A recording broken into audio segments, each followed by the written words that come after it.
welcome to episode 3 of Movie Talks. As usual, I'm Jared. And I'm Daniel. We're glad you could join us for this episode. And if you're noticing that we're wearing the same clothes that we were wearing in episode 2, that's because we are recording this right after episode 2 because Daniel is going out of town soon. I am, so to not mess up our scheduling, we're recording back to back, but we'll just upload this one a week after our second one. That sounds like a plan. So for episode 3, what we're looking to do is kind of give a recap of the summer. Now, the summer movie season isn't quite over, but it is sort of winding down. Yeah. And so we thought that now would be a good time to give some highlights, some disappointments, what we're looking forward to for the rest of the summer, and ultimately our top 5 movies of the summer. Should be fun. Yeah, that's what we'll be digging into today. So there's really no better way to start this off than with some highlights. Daniel, would you like to share some? Yeah, so the highlights here, these are movies that didn't quite make our top 5s, but we really love them, and we think you should check them out if you haven't already. So, my first one is Alien Covenant, which this is a movie that I was very excited for just because I'm such a big fan of the Alien franchise. Even though, well, a lot of people don't like Prometheus. Have you seen Prometheus? I have. I really like Prometheus, actually. It's very different from Ridley Scott's previous Alien films, but I liked the expanded mythology in that, and that's why I was excited to see Alien Covenant. And the reason it didn't make the top 5 is I was honestly just a little bit let down by it, just because it felt kind of like a mishmash of Prometheus and the original Alien, and not everything really worked and fit where it needed to go. And so, yeah, it didn't quite make the list, but I still really enjoyed it. I'm in the same boat. I did enjoy Alien Covenant a lot, actually. Uh-huh. It's actually in my top 5. So I will dig into that a little bit later. But I do agree that Prometheus does get a little bit of a bad rap. Mm-hmm. And this definitely was a mix of Prometheus and the original Aliens. Yes. This movie was very stunning visually, I thought. The new planets that they explore are beautiful, and it seems very real. And I know it's in space, but it just, once again, it seems like it's right here. Right. And so I thought that was something that was very good about the movie. And I also loved getting the connection between Prometheus and Alien Covenant with Michael Fassbender's 2 characters, David and Walter. Very cool. So yeah, it does have, it has plenty of good things, but ultimately there are 5 more summer movies that I liked a little bit more. All right. One of my highlights was Guardians of the Galaxy Volume 2. Okay. Now, when I originally saw this movie, I was a bit skeptical. I thought the first Guardians was so good, how could they possibly top it? And when I left the movie, I was thinking the same thing. I was like, well, the first one was so good, they didn't top it. Mm-hmm. But, again, Marvel does have the villain issue, which they did solve in Spider-Man Homecoming. But in this one, I think they did suffer from it a bit. I love Kurt Russell. I think he's a great actor, but I think that his character was a little too stereotypical. What do you think? Well, yeah. This Guardians 2 is actually the only movie that I actually put on disappointments. Really? Yeah. Okay. You're talking about the ending, or kind of the whole thing with Kurt Russell, which made me think about the ending, which I think it turned into like a DC movie at the end. You know how DC movies always end with these big, convoluted action set pieces that you just really can't even comprehend when you're watching them, and that's exactly what I thought about Guardians 2. Yeah, now that you mention it, it does have some DC elements. I think one thing that it did do differently was that it didn't introduce something new at the end. We had learned about Ego a little bit over the movie, so we kind of knew what was coming, whereas in Batman vs. Superman, they just throw in Doomsday at the end, and you're just like, wait, what is going on? But right. I think Baby Groot was used as a crutch a little bit. Yeah. I thought the use of music was good. Not as good as the first one, of course. And there is a movie that we will talk about later that just... oh my goodness, It uses music so well. It's just... I can't wait to talk about it. Yeah, but I loved Guardians 1. Yes. It might actually be my favorite Marvel Cinematic Universe movie. It's up there with Winter Soldier, I think, for my favorite. Yeah. Okay. Yeah, so I loved how they expanded on Michael Rooker's character of Yondu. I thought that was great. Yeah. I thought that it was interesting to get the dynamic with two separate fathers. Hmm. And the comedy was good. Not as good as the first one, I think, just because we were expecting this one to be a bit funnier. Yeah. But I thought I really only had 2 or 3 audible laughs. The rest of it was kind of like, oh, that's kind of clever. Yeah, I remember seeing Guardians 1 for the first time in theaters, Oh and it my was one goodness. of the best theater We experiences. saw it together. Yeah, we did. Yeah. It was one of the best theater experiences I ever had because the audience was so into that movie. It was such a surprise. And I don't know, Guardians 2 is just kind of a letdown for me. Well, yeah, for me, when I left the theater, I was a little let down. But as I thought about it a little bit more, I was pleased with it. I thought that the characters were developed a little bit more, which I think is good leading into Infinity War. And That's true, yeah. Yeah, I think it was a good summer movie. Okay, yeah. All right. Do you have any more highlights? Highlights? Yeah, I have 2 more highlights. I wanted to mention It Comes at Night.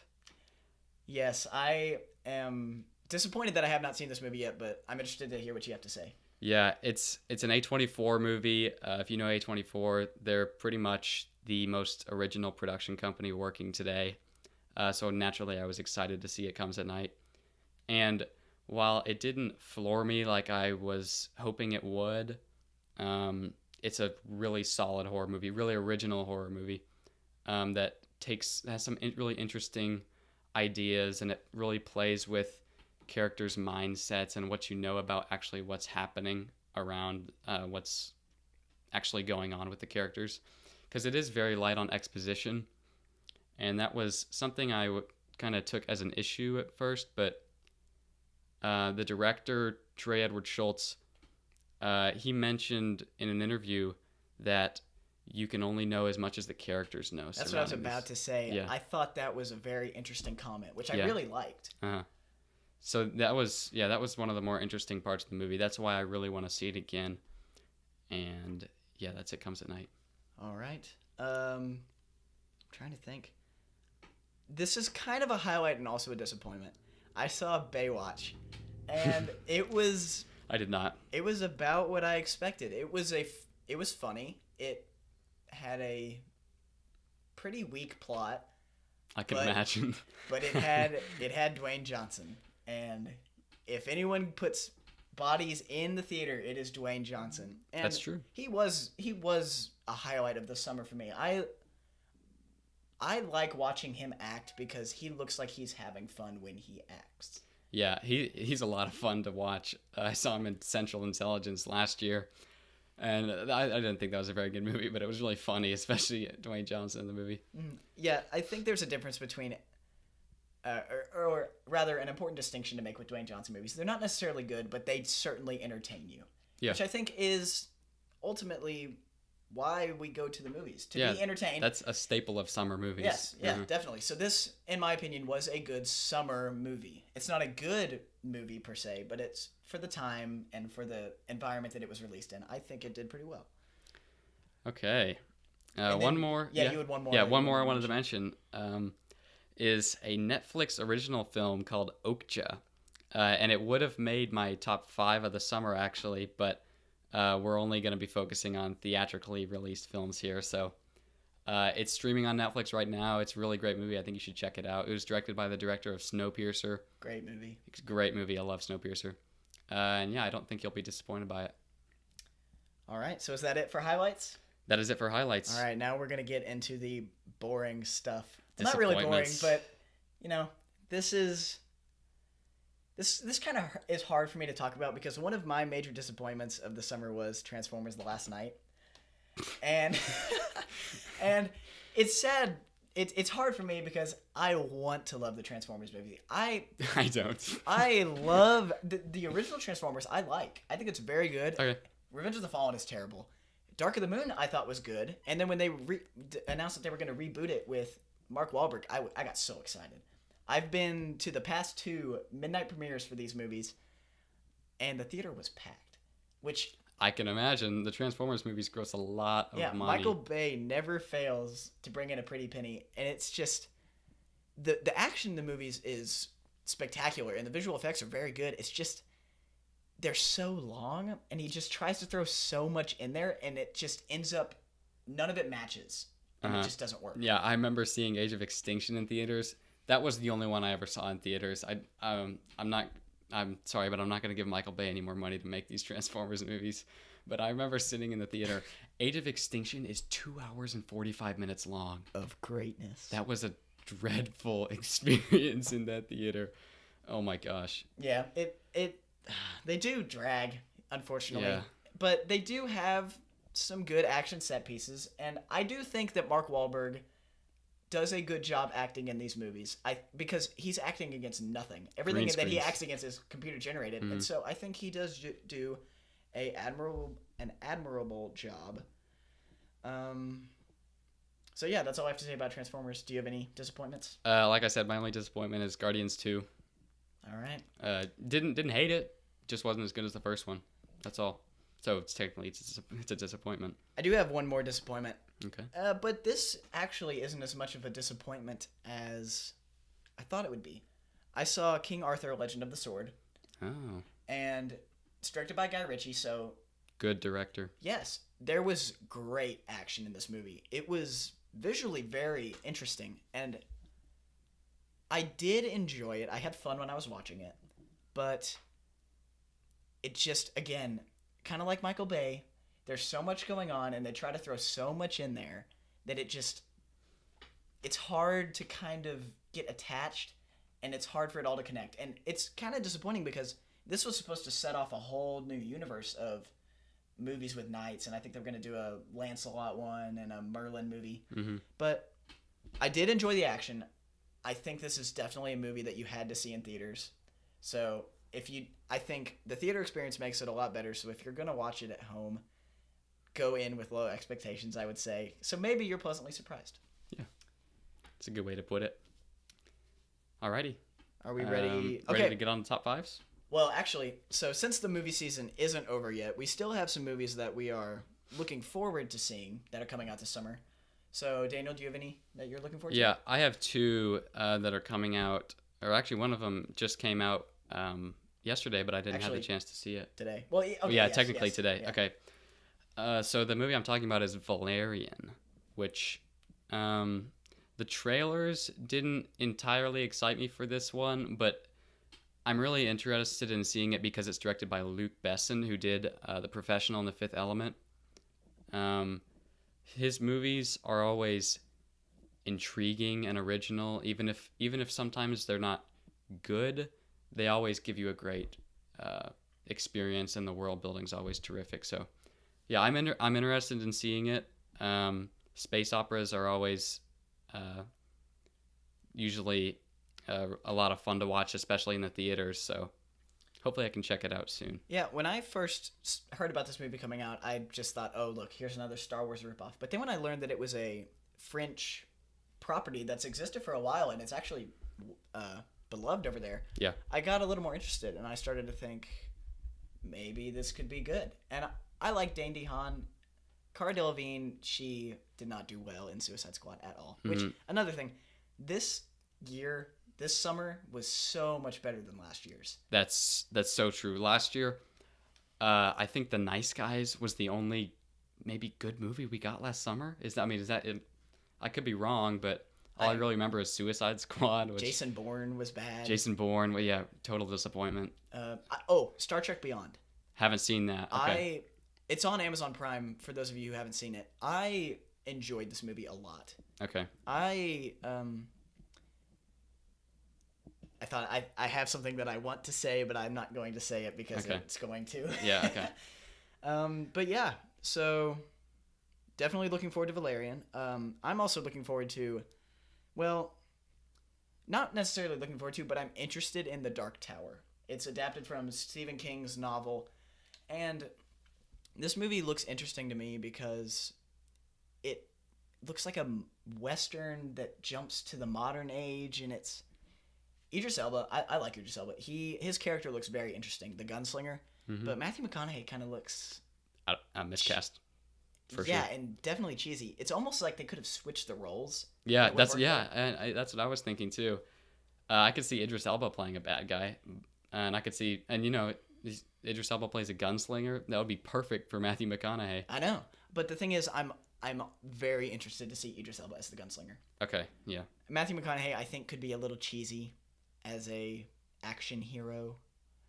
Mm-hmm. I don't know, Villain type character. Yeah. So yeah, the trailer has great music. I think the music elevated the trailer and added some suspense to it. And the end shot in the trailer where Idris Elba is talking about, I don't aim with my eye. He who aims with his eye has forgotten his father, or whatever. Uh-huh. And he says, I do not kill with my gun. I kill with my heart. I do get chills when I hear that because that's just so intriguing. And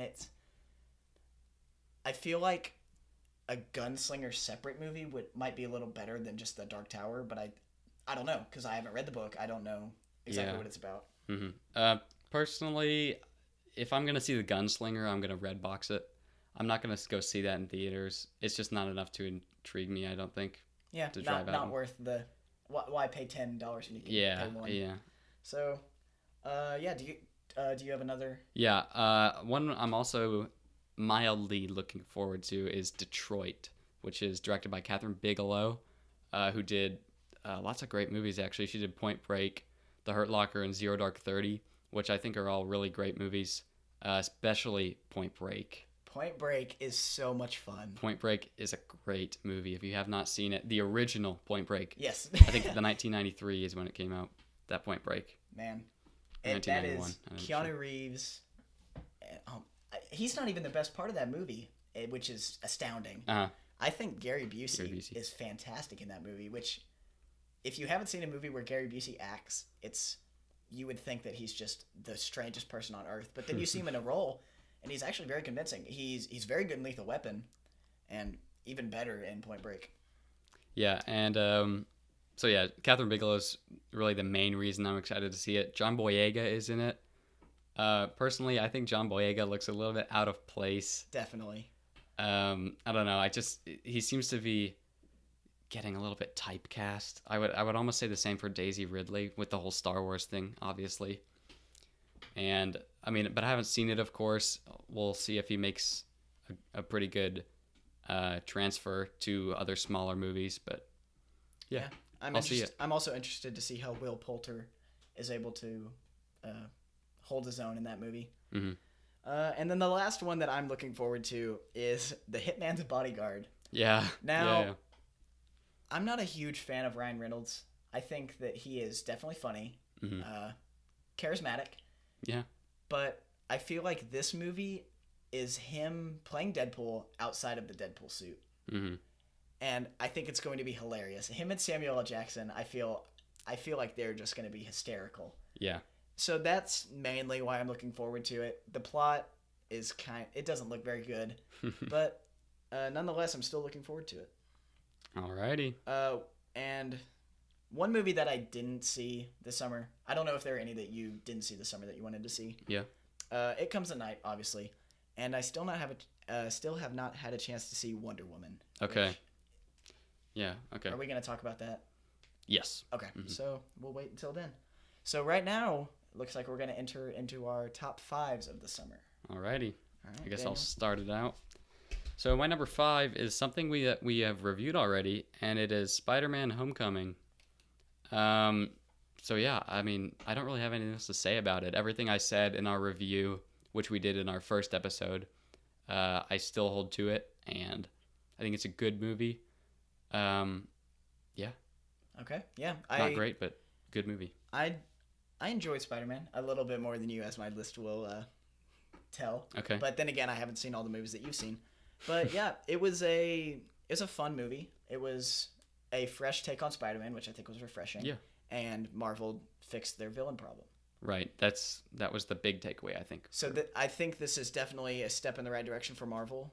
But then again, they haven't had very many missteps. So. What's next for them? Black Panther? Yeah, Black Panther's coming up. I'm not sure if they have anything in between that. Yeah, that's probably what it is. Yeah. Yeah. Okay. So my number 5 is also a movie that we have just reviewed, and it is Dunkirk. and I cannot even get back into that. We've exhausted Dunkirk. Episode 2 was exhausting. Yeah. It was just so difficult to talk about just because It was. Dunkirk is so... It's a love-hate relationship. It is. I can't even get into it. It's just so taxing. Mm-hmm. But yeah, it's a beautiful movie with some plot issues, but definitely worth the view on the big screen. Yeah. All right. Your number 4, Daniel? My number 4 is Wonder Woman. Okay. Okay, so this Wonder Woman surprised me. It was kind of the same thing with Spider-Man Homecoming, where I was looking forward to it when it was first announced, but the whole marketing build-up really just put a bad taste in my mouth, and I just wasn't at all interested when the time came. But I still went out and saw it, and I ended up really enjoying it. It really is the DC's first triumph of the DCEU. I get some people like Suicide Squad and Batman v Superman, but I just don't think they're very well made movies. And this really just gives us a little glimmer of hope for Justice League. How does Chris Pine do in that movie? He's awesome. Okay. Chris Pine's awesome. That's encouraging. Yeah. I saw that he was in it, and I kind of winced because I like Chris Pine, and I thought, if this movie does very poorly, then he could maybe go down with it. Yeah, he's actually really good. And the action is also really well helmed. I will say it does have another DC type ending where everything's exploding and you can't even really tell what's going on half the time. But overall, it's a really solid movie, and I think you should check it out. All right. My number 4, and this is interesting. I actually put a side note by it that said, if I saw Wonder Woman, I feel like this is where it would end up. So, okay. But nonetheless, my number 4 is Alien Covenant. Okay. And kind of like you said, this movie didn't quite meet my expectations, but I still thoroughly enjoyed it. I thought that it had great exposition. The xenomorph action was great, I thought.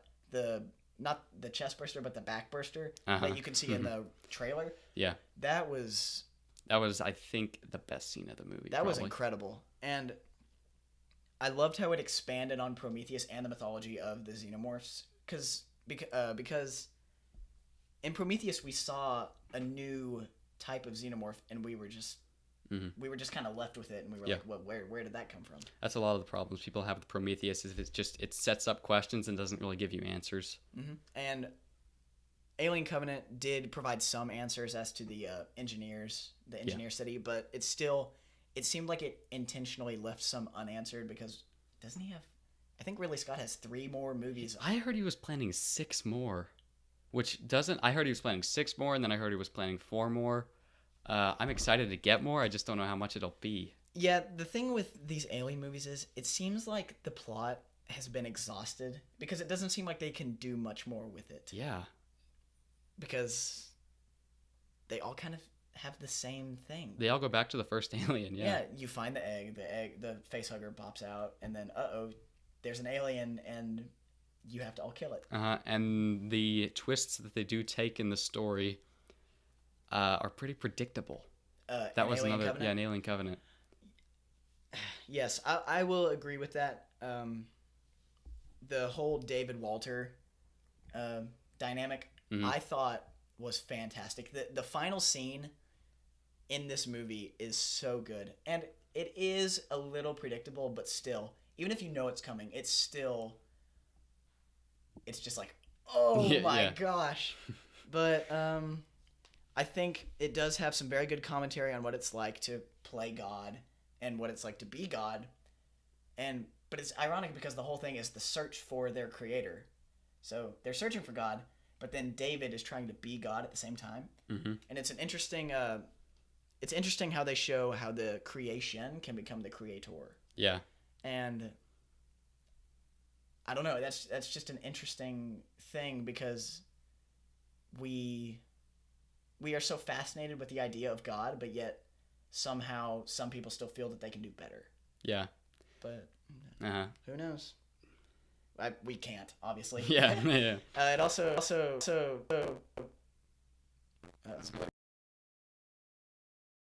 I think we're good. I think we're good. All right. Sorry about that. Yeah. It's just, I think it does do a good job of showing evolution and the survival of the fittest. So that's why those are some of my thoughts on it, and I did enjoy it. So if you haven't seen it, I would recommend giving it a watch. Alrighty. Okay, my number 3 is Dunkirk. Wow. Okay. Yeah. So once again, we have a big review, 40-minute long, in-depth review. That's in episode 2. Oh my goodness. So we've said everything we can possibly say about this movie. Like I said, I really enjoy this movie. There's a lot of things I would have changed, but it's a really well-made movie, I think, and it looks beautiful. It's one of Christopher Nolan's best-looking movies, I think. Yeah, and there's just so much you can say, but at the same time can't say it. Yeah. If it's strange. It's strange how hard it is to talk about this movie. We just finished recording episode 2, and it's just we were like physically worn out by the end. Oh my goodness! But nonetheless, go see Dunkirk. Yeah, go see Dunkirk. See what you make your own opinions. Yeah, we'd love to hear what you guys have to think. Yeah. About it. So my number 3 is Spider-Man: Homecoming. Okay. Ultimately, it was just so much fun, and it was just vibrant. It had accurate stakes, which I really appreciated. A believable villain, and it captured high school very well. And so we did talk about it in our first episode. So if you have any more thoughts as to what we didn't say, we might have said it in there, so you can go listen to that. But other than that, I think that is it for Spider-Man. Yeah. It was a good movie. Okay. So my number 2 is War for the Planet of the Apes. Heck yes, it is mine too. Okay, perfect. I'm going to let you go because you really want to talk about this. Okay. I loved this movie. Yes. But yet, I think I still like Dawn more. Which just shows it just shows how strong this trilogy was. Yeah. I think to take a property that people have known and do a prequel trilogy, that's just... Yeah, it's incredible. They really are just wonderful movies. Yeah, it's one of the best modern day trilogies, I think. Oh, easily. Yeah. And I was rewatching Dawn of the Planet of the Apes, and one thing that I noticed, the jump, did that come out in 2014? 14, yeah. It did. The jump in visual effects in just 3 years. Incredible. Astounding. Yeah. The apes looked believable in Dawn, but and if you Rise go back, even. Yeah, and if you go back and watch War for the Planet of the Apes, and then go watch the old ones, you will they look like garbage. They are just so believable in War for the Planet of the Apes. The texture on their faces and the hair is just remarkable. It looks like there is an actual monkey on screen, and all the credit in the world to those actors. Andy Serkis deserves to be nominated for this movie. Yeah. He is an ape in this movie. It's incredible. Yeah. So War for the Planet of the Apes is really interesting because it's a small-scaled movie. Yes. It's surprisingly small-scaled, even more so than Dawn. And it's hard for a director. Matt Reeves did Dawn and War, and it's really impressive that he has that discipline to say, okay, let's go smaller scale. Let's make this one about the characters, the interactions with, because it is a war, the interactions with the apes and the humans, and it's fascinating to watch. One thing that I wrote down was that it's almost as if the titles for the last 2 movies should be switched, because there is much more war in Dawn than there is in War for the Planet of the Apes. Mm-hmm. It opens with a spectacular action sequence that it does not disappoint at all. But really, that's all the ape-human combat that you get, which is interesting and not at all what I expected. Because if you look at some of the posters, it shows an epic standoff between the apes and the humans that you see that and you're thinking this movie's going to be incredible. But it's not at all what I expected, but yet I was still so pleased with it. Yeah. So this was also one of the few movies this summer where I really took note of the sound design. Really? Yeah. The sound design in this movie, I think I could say the same for all of the Planet of the Apes reboots, but it's incredible. I think I said Dunkirk in episode 2. I think that'll get nominated. I think War will also get nominated, and we'll talk about something maybe in a second that will also probably get nominated as well. Hopefully. But as far as performances go, I think this is Andy Serkis's best turn as Caesar, who's now pretty much like a legendary status character. Oh, yes. His definitely. arc is like incredible. That's one thing that I want to talk about. The character of Caesar is remarkable in how it relates to the Bible. Okay. Yeah, I was going to make a connection, but you go ahead. Now, is your connection Moses? Moses. Okay, yep. you talk about that because I have another connection. Right now? Okay, yeah. Okay, so when you watch War for the Planet of the Apes, if you know the story of Moses, you'll notice some really big connections between them. Definitely. Spoilers, I don't know. Okay, yes, we're going to go into spoilers for this movie. So if you have not seen it, please go see it and then come back and listen to this. But the whole overarching story of the movie is pretty much the story of Moses from when he gets he's basically leading the people. The whole plot of the movie is, the apes are going to make a journey to kind of like a promised land type of place. Yeah. And they get captured along the way, and Caesar is tested and ends up killing he kills Koba. Yeah. That's kind of the when Moses killed the Egyptian and got kind of sidetracked. Yeah. But he didn't necessarily have to leave the apes because at that point he had reunited the apes, but still it's the same kind of deal there. Yes. So is that all you wanted to say there? Yeah. Okay. So I'm going to compare Caesar to Christ now. Okay. So in War for the Planet of the Apes, he is mock crucified. He's whipped. And he's the only way for deliverance for the apes. Mm-hmm. Without him, there's no shot. And it's the same way with Jesus. And another thing, of those who followed him, some of the closest to him betrayed him, just like Judas with right. Koba. And oh my goodness, one of my favorite parts of this movie was the dynamic of the donkeys, the apes that had betrayed. So good. It was so clever. I had never thought of that. Yeah.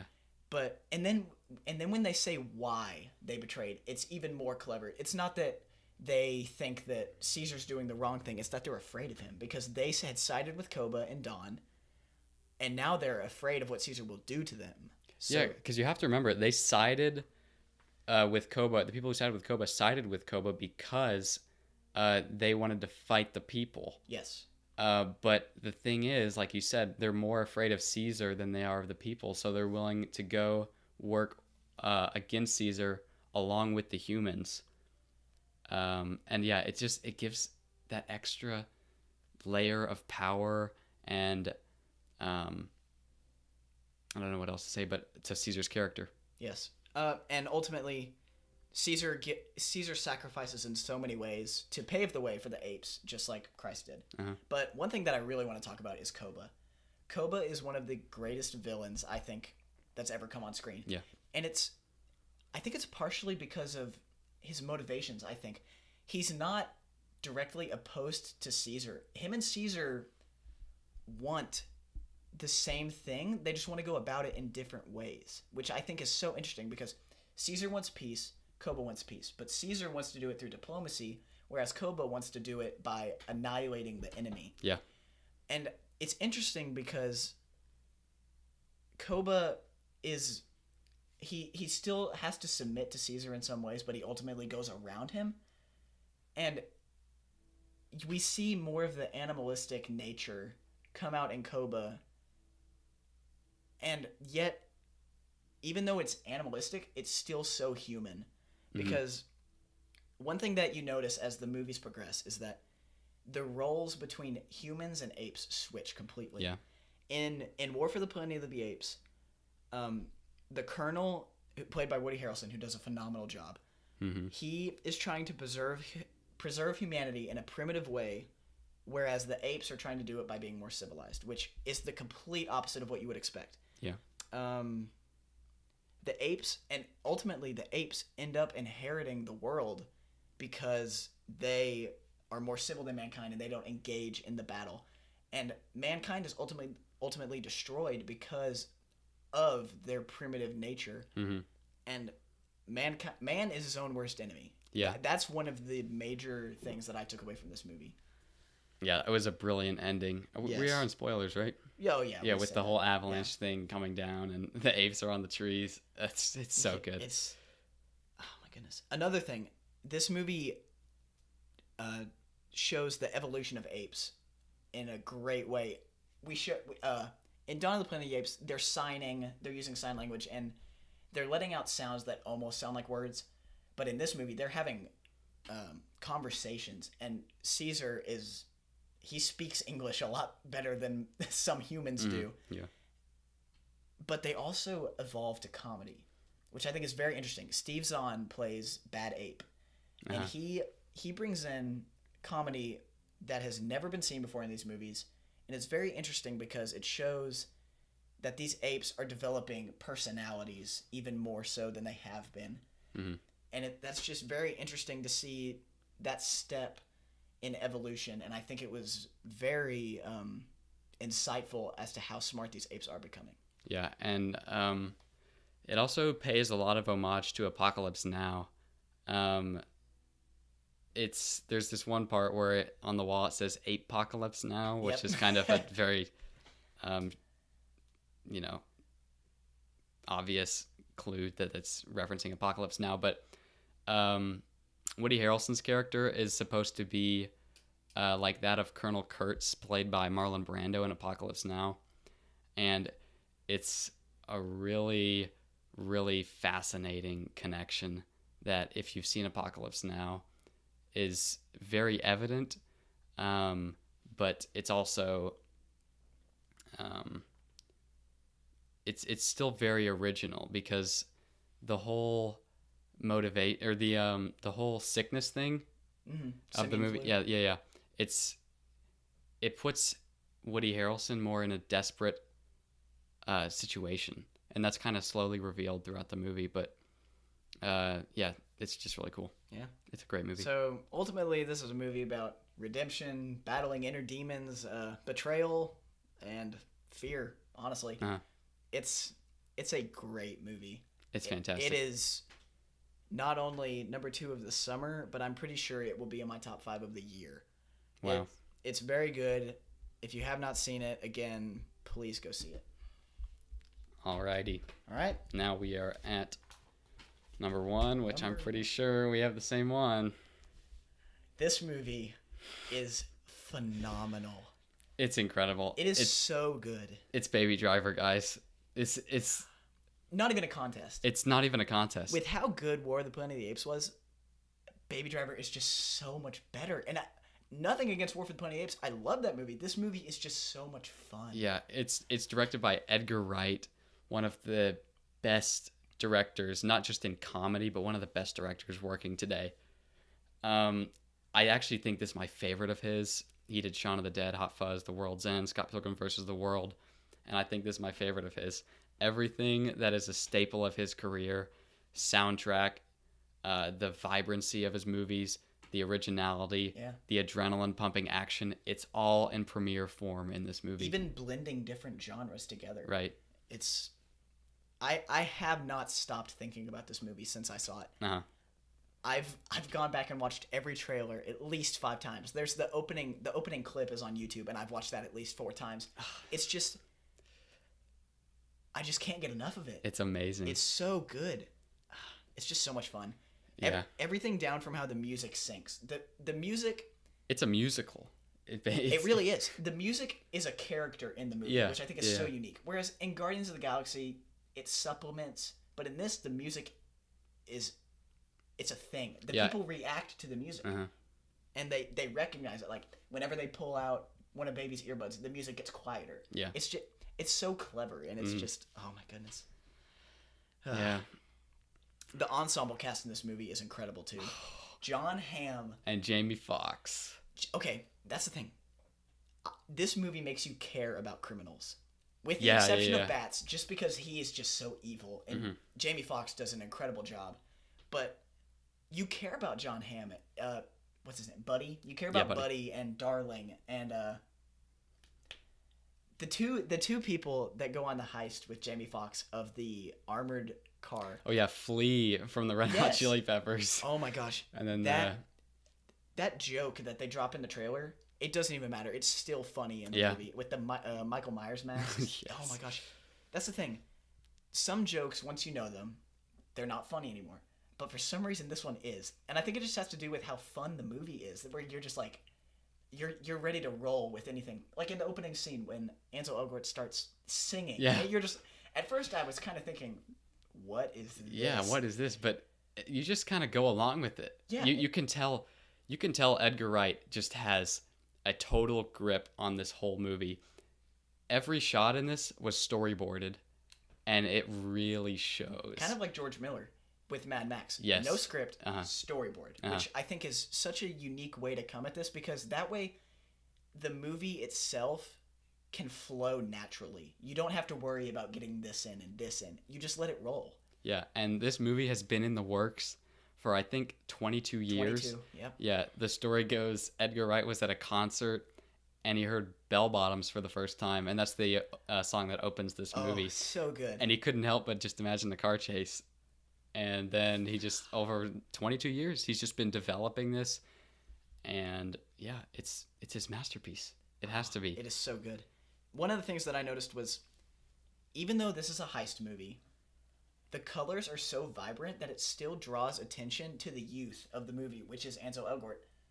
And I think that's so interesting because it's able to blend genres. There's the heist movie, which usually is a little bit darker, a little more serious, but then you throw in a bright yellow and a bright red here and there, and it lifts the tone of the movie to where you just can't help but have fun. Yeah. And there's not as many gut-busting moments as Edgar Wright's other films, but... Shaun of the Dead, gut-busting. Shaun of the Dead. No, Hot Fuzz. I'm thinking about Hot Fuzz right now, yeah. But the true heart of the film carries a rather substantial weight to it, and I think it was really... it really benefited in the end. That's one thing. Because there's a pretty dramatic tone shift in this movie. Oh, yeah. About halfway through. And you just realize all this fun stuff, like even the mixtapes and stuff. I guess this is kind of spoiler territory, but that all kind of shifts from a funny thing to a very serious thing. That could get him killed. Yeah, and it's incredibly well done. Like, I can't even... It's hard to fault a movie like this. It's impossible. Where everything's just perfect, you know? Another thing that I want to say, his dynamic with Joe, his foster dad, is that his... He's mute. And Joe knows what he's doing. He knows that he's driving for a crime boss played by Kevin Spacey, he commands every scene that he's in. Yeah. You feel like he's in charge of you. Yeah. Kevin as the viewer. Spacey. Oh my goodness. But yeah. Joe sees the money that Baby's been putting away. This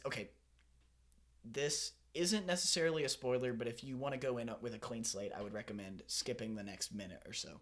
Okay. But the fact that whenever Joe sees the money being put away and he tries to engage Baby about it, but Baby only signs back.